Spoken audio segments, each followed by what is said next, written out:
The M1 carbine is sometimes overshadowed by its historical counterparts like the M1 Garand or the Thompson, but not only is the carbine an incredibly well-designed weapon that stands the test of time, it's also very historically significant, and it represents a change in thinking for the US military. The M1 carbine acted as a step between a handgun and a full-size rifle like the M1 Garand. It provided soldiers with much more firepower than a handgun, but without making them lug around a heavy rifle that could get in the way while they're performing their duties.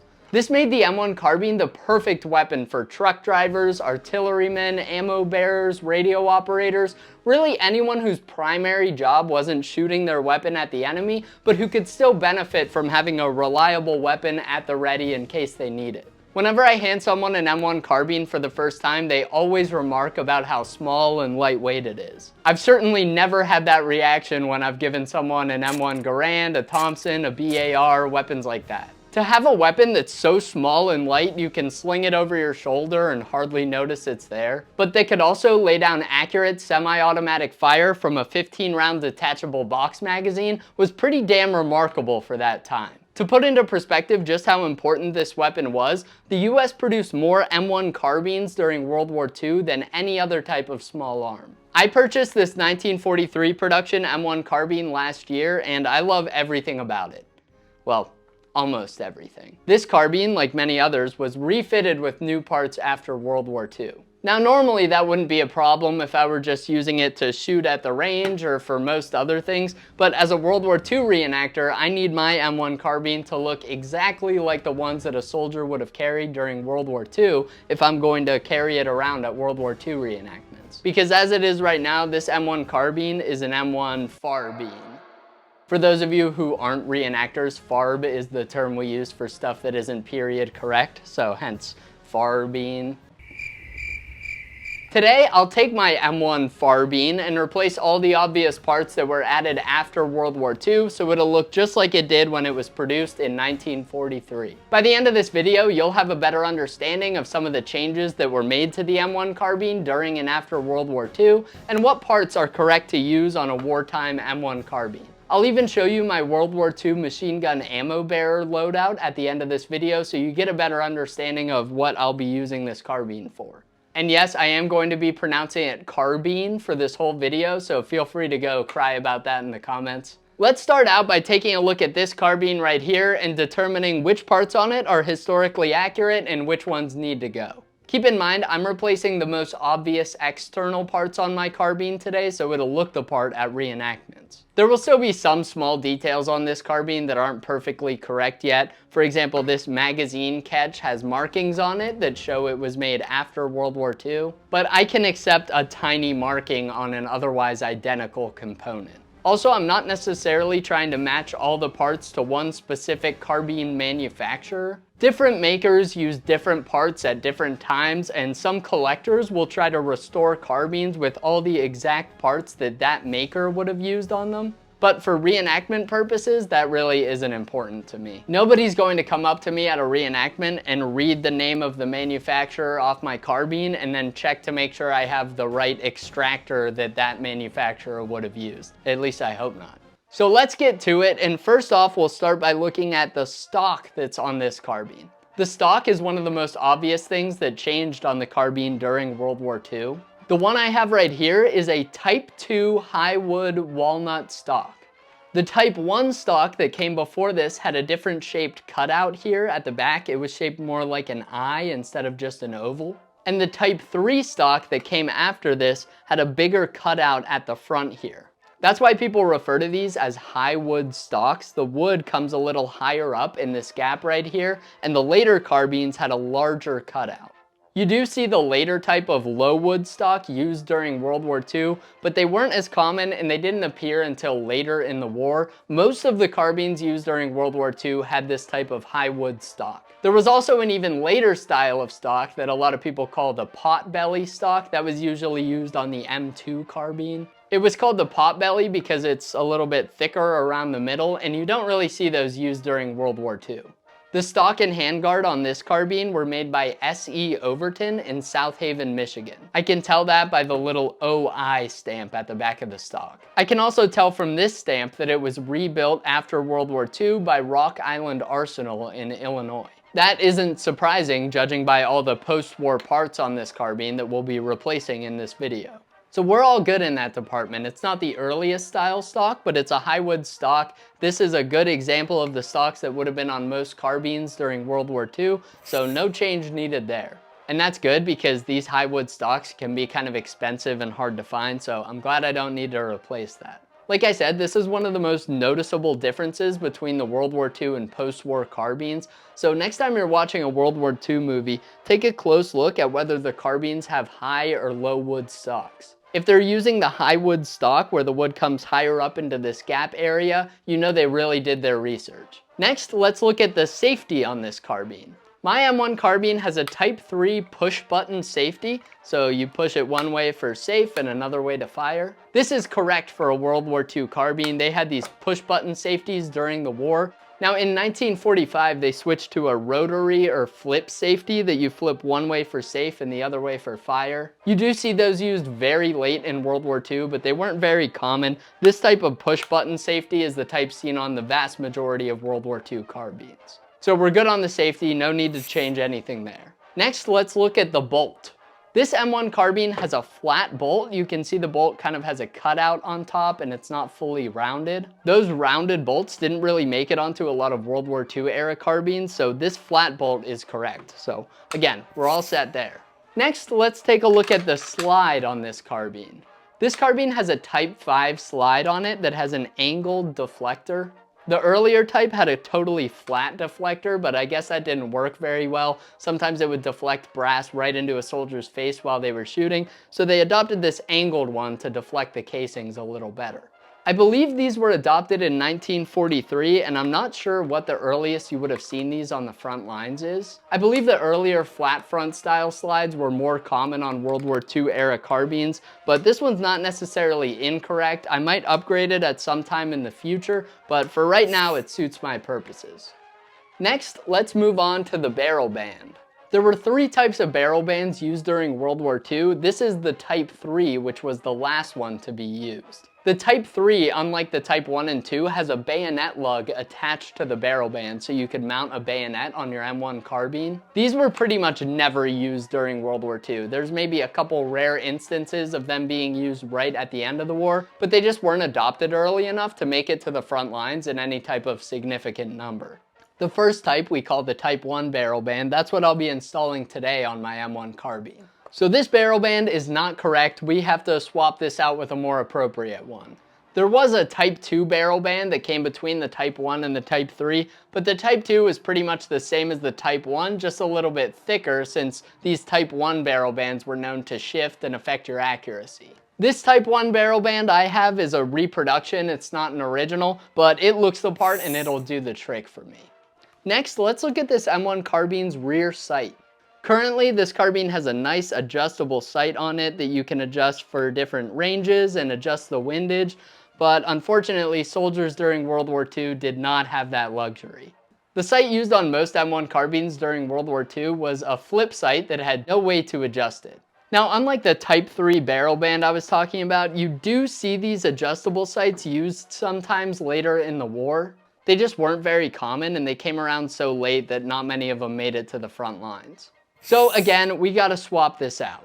I'll be changing it out for this early style flip sight. I honestly don't know if this one is an original or a reproduction. It looks old enough to be an original, but I don't know too much about these things. Either way, it was a really great price. It was cheaper than most of the reproductions I saw, so if it's an original, great. If it's not, I'm not very worried about it. Next up, let's look at the sling on this M1 carbine. Oh, it doesn't have one. I guess that's something we'll have to add to this M1 carbine, is a proper sling for it. This sling is in the darker olive drab number 7 color. Typically, early carbines had a sling that was olive drab number 3, which is closer to a khaki color. It's actually like a greenish khaki, but sometimes people call it khaki. These OD7 slings were adopted in 1943, and you start seeing them more and more often as the war goes on. I actually bought this one thinking it was the lighter OD3 color. It really looked like it in the pictures, but when it showed up, it wasn't. So that's fine, it's still historically correct, it's just not what I thought it would be. I'm not positive whether this is an original US World War II carbine sling or not. The tips on the end look a little different than some of the originals from World War II that I've seen. It was listed as an original when I bought it, but it was from a seller in China, so you can never be too sure. It's definitely an old surplus sling. I don't think it's a modern reproduction, but I would guess there's a possibility it could be like a foreign copy of the US sling or something like that that was made back around that period. Either way, it looks the part and it'll suit my needs for reenacting. Another thing that's missing from this carbine is the oiler. The M1 carbine is somewhat unique in that it uses the oiler to hold the sling in place. Or maybe it uses the sling to hold the oiler in place, however you want to think about it. The oiler is just a little metal tube with an applicator in the lid that you fill with oil so you can lubricate your weapon. Having this designed into the carbine so you can keep it with you at all times and not lose it was pretty genius. This oiler is a reproduction. I'd love to have an original at some point, but when I was looking, I couldn't find an original that wasn't like 5 times more expensive than a reproduction, so this'll do for now. We'll add that oiler to the pile of parts we need to install. Next up, let's talk about the magazine in this gun. Now, I know the magazine isn't a feature of this gun, but it is something that I need to change out. The magazine I have currently is a post-World War II magazine that has a built-in last round bolt hold open.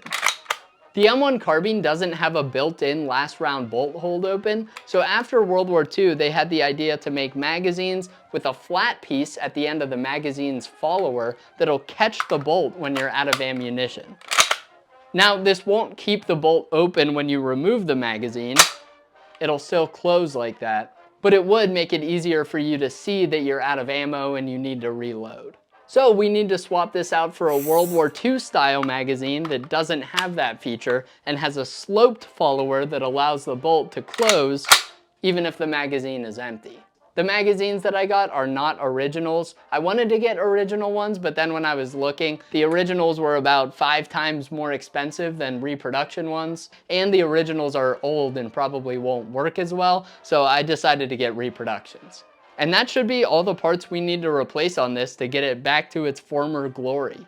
This carbine still has a lot of original World War II parts on it, like we discussed. If I had to also replace the stock and the safety and all the other parts we talked about, this would be a lot more involved. But when I was looking for a carbine, I specifically bought one that had some World War II parts on it because I knew if I had to replace everything, it would get very expensive. Why don't we start by replacing this barrel band at the front? Unfortunately, to remove the barrel band, since it wraps around the barrel, you actually have to take the front sight off, which makes it a bit more involved than it would be otherwise. You can buy a special sight puller tool that helps you pull the sight off the end of the carbine, but I didn't want to buy one just to do this once, so I'm going to do it in a more janky way. I might even try using my sight pusher tool that we'll use later to remove this front sight. I definitely don't recommend anyone do that, but I'm not a professional gunsmith here. I'm just doing my thing. So first I'll go ahead and loosen this screw. So I just pounded out the little pin that holds this front sight in place. Now I just need to remove that front sight assembly. And like I said, I'll try doing this with a sight pusher, which is not recommended at all by anyone.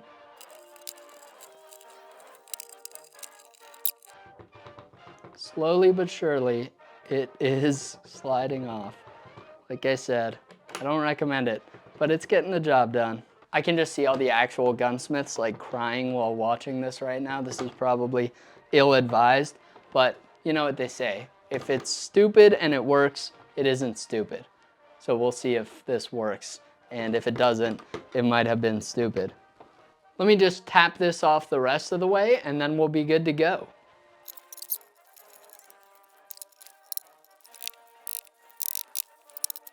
And it pulled right off. There we go. Now let's pull this little key thing out. All right, there's that little key piece here. We removed that. That'll need some cleaning for sure. But now we're ready to take the barrel band off. Say goodbye, Type 3 barrel band. Good riddance. Now it'll be as simple as just taking our Type 1 barrel band sliding it on where the old one was, and hopefully everything fits the way it should. Oh yeah, look at that Type 1 barrel band. That thing is beautiful. That's exactly what we needed. I'll put the front sight on after I get this cleaned up, but now let's turn our attention to the rear sight.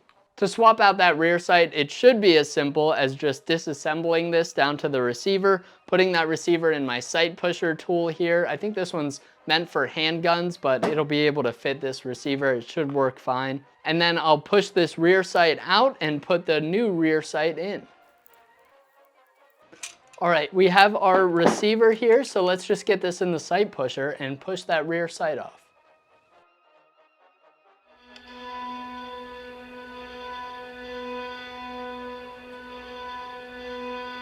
Well, this is awkward.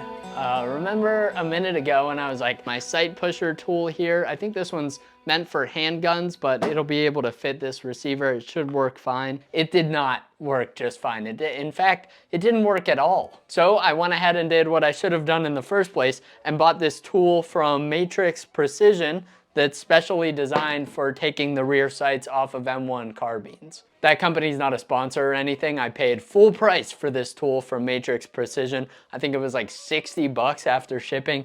Kind of expensive for a tool that I'll probably use one time, but if it gets the job done and works, unlike that last tool, it'll be well worth it. I really hope that everything goes well now, because at this point we're like 2 days away from the reenactment where I'm hoping to use this carbine, and it's still in pieces that are scattered all over the place. I'm gonna go ahead and position this in here. Actually, I'm not. I'm gonna do the smart thing. I'm gonna actually read the directions before I use this tool. Then I'll come back and I'll tell you what to do. Okay, I got the instructions. I'll be honest, my masculine urge to do that without reading any of the instructions was like through the roof, but I used better judgment, and I will now follow the instructions step by step.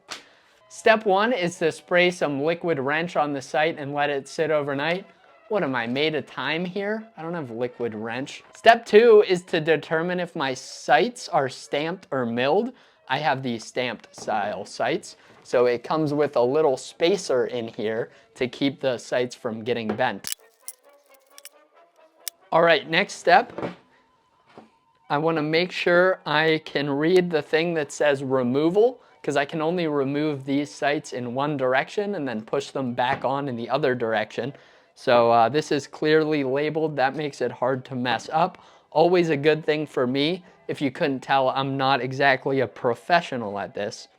Spacer is installed. The dovetail, we are lined up. Let's lock this baby down. Okay, next up, I'm going to tighten these screws on the side to kind of lock the receiver in place. I think we are all set in that regard. Next step is to push the sight off. I'm gonna get a close-up view, and hopefully this just goes perfectly, and then I can push the new sight on.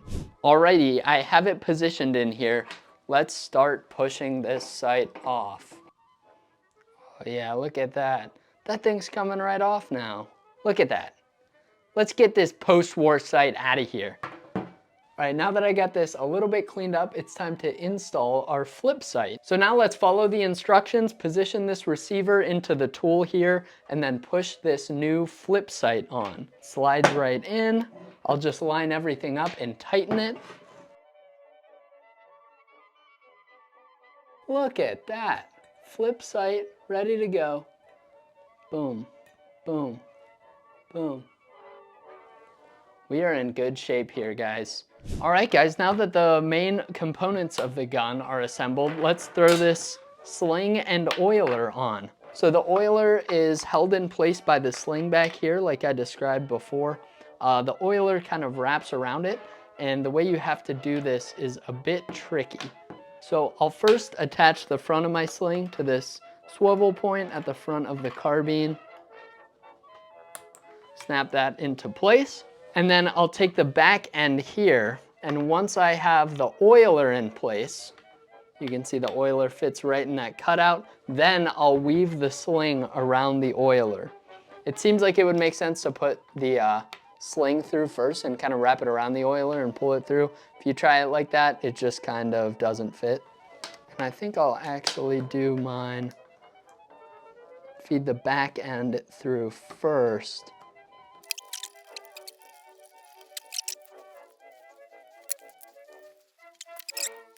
All right, and then I will feed it back through the front here, and we will have a sling on our carbine.